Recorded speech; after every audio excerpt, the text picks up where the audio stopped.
Badagry, a quiet coast, a loud silence. This is where millions took their last steps on African soil, not as travelers but as captives. Through these sands passed mothers, fathers, children, their names erased, their futures sold, their humanity tested by a system built on chains. This series tells the story the ocean tried to swallow. From the barracoons, to the point of no return, to the ships, the auctions, and the generations born into bondage. This is not just history, this is memory. If stories like this matter to you, subscribe, like this video, leave a comment, and turn on the notification bell so these voices are never silenced again. Welcome to Badagry, the coast where Africa was silenced.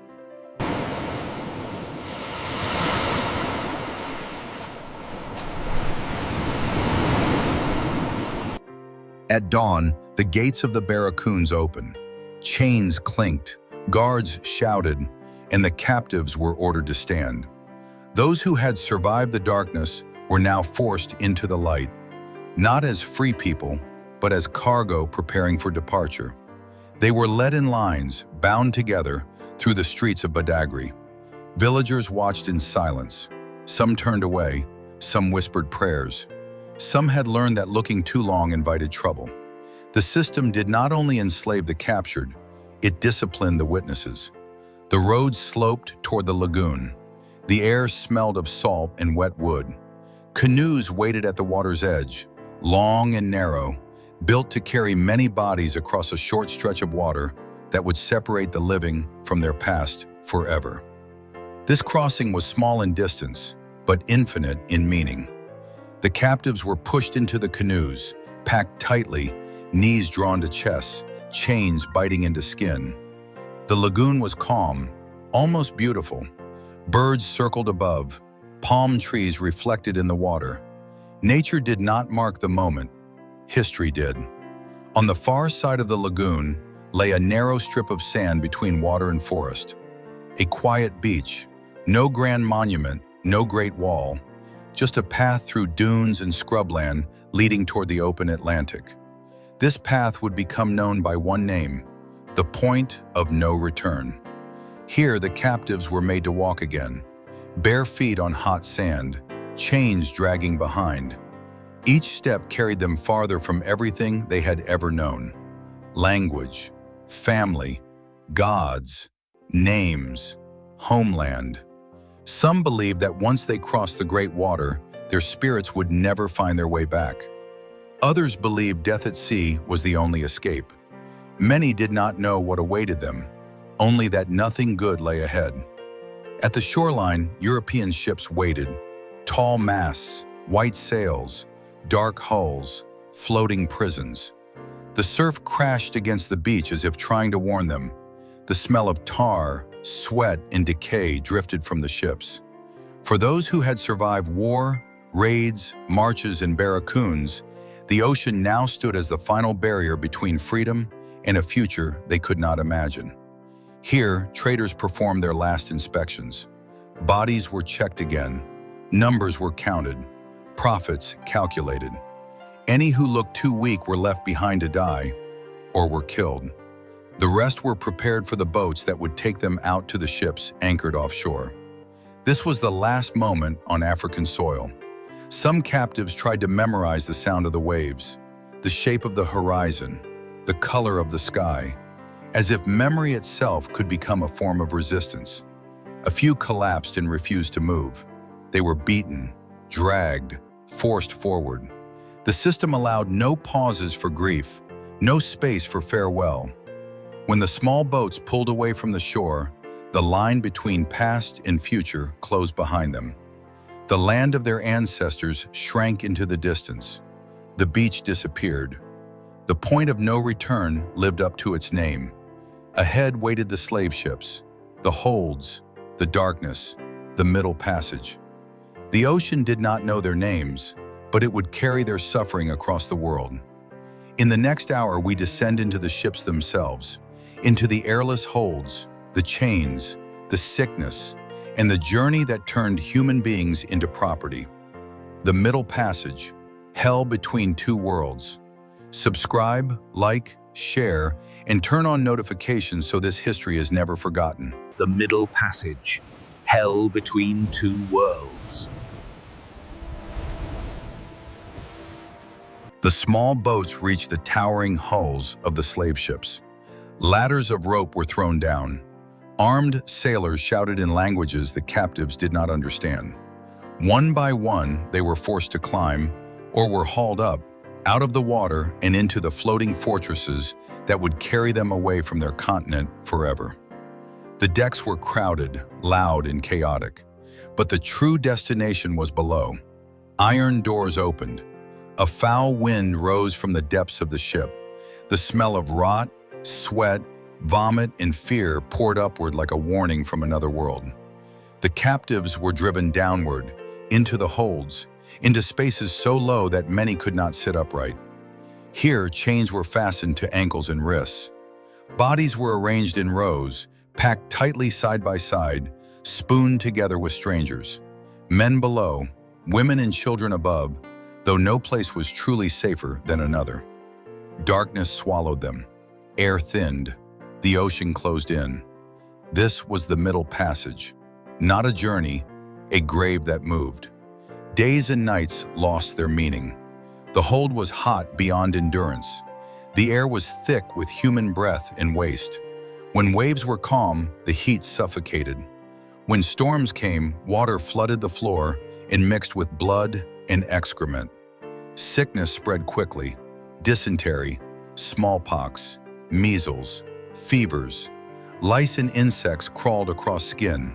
Wounds from chains became infected. The weak lay among the strong, the dying among the living. Food was rationed and brutal.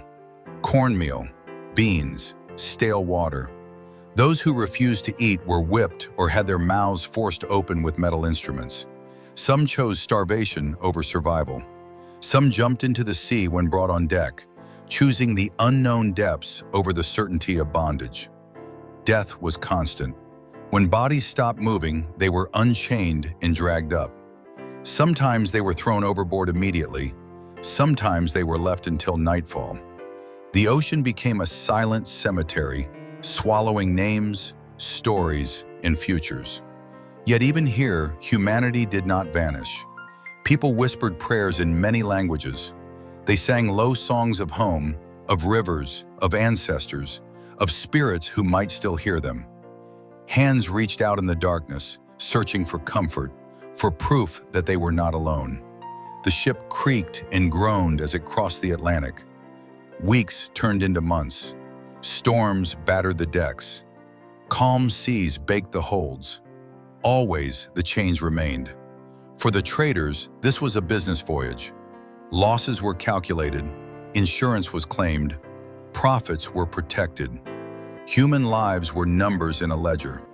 For the captives, it was a passage between worlds, between who they had been and what they would be forced to become, between the land of ancestors and a land of strangers, between freedom and a system that would rename them, sell them, and work them until their bodies broke. Some would never reach the other shore. Some would arrive only to face new horrors. None would return unchanged. As the ships sailed westward, Africa faded behind them, not just as land, but as memory.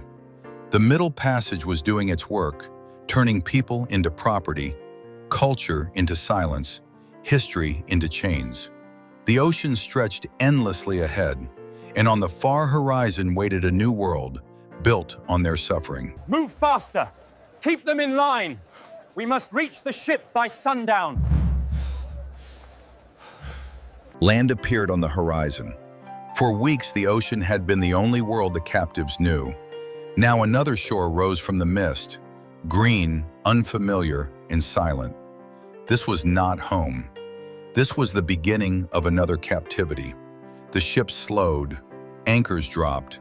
Small boats carried the survivors from the great vessels to the ports of the Americas and the Caribbean. Brazil, Cuba, Haiti, Jamaica, Barbados, Virginia, Charleston, New Orleans, and many more. Names of places they had never heard, in languages they did not speak. As they stepped onto foreign soil, they were not welcomed as people. They were received as property. They were herded into yards and pens. Their chains were removed only to be replaced by ropes. Salt water was used to wash their skin, not for comfort, but to make their bodies look strong and clean for sale. Wounds were rubbed with oil to hide sickness. Hunger was briefly eased so that muscles would appear full. They were being prepared for the auction. On the auction blocks, men stood half naked, women and children beside them. Buyers walked among them, touching arms, opening mouths, bending backs, examining teeth and scars. Questions were asked about age, strength, obedience, and fertility.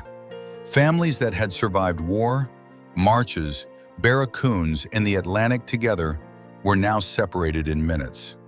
A mother might be sold south, a son north, a daughter to another island, a husband to another plantation. Cries rose, bids followed. The highest price won. Names were changed. African languages were forbidden. New identities were imposed, often the names of the men who claimed to own them. The past was declared illegal. Memory itself became an act of rebellion. From the auction yards, the enslaved were marched again, this time to plantations, mines, and workshops, sugar fields, cotton rows, tobacco farms, rice swamps, coffee hills, indigo pits, places where the sun was relentless and labor was endless. Here, work began before dawn and ended after dark. Whips enforced speed, hunger enforced obedience, punishment enforced silence. The enslaved learned quickly that survival required more than strength. It required adaptation. New languages were learned. New religions were encountered. Some were forced into Christianity. Others hid their ancestral beliefs beneath new names and symbols. Drums became whispers. Songs became codes. Stories became shields. Families were rebuilt from fragments. People from different nations, different tongues, and different gods found ways to become communities. They married, they named children. They remembered, even when remembering was dangerous. Resistance never died. Some ran, some sabotaged, some poisoned, some revolted. Some simply refused in their hearts to accept the lie that they were less than human. The world they were forced into tried to erase who they had been, but it could not erase who they were. From the shores of Badagry to the fields of the Americas, a single thread connected them: the will to survive, to remember, and to remain human in a system built to deny their humanity. The journey from Africa had ended. The struggle for dignity had only begun. In the next hour, we follow the generations born into bondage, children who never saw Africa but carried its memory in blood and song. Born in chains, life after the first generation. Subscribe, like, share, and turn on notifications so the voices of the past are never silenced.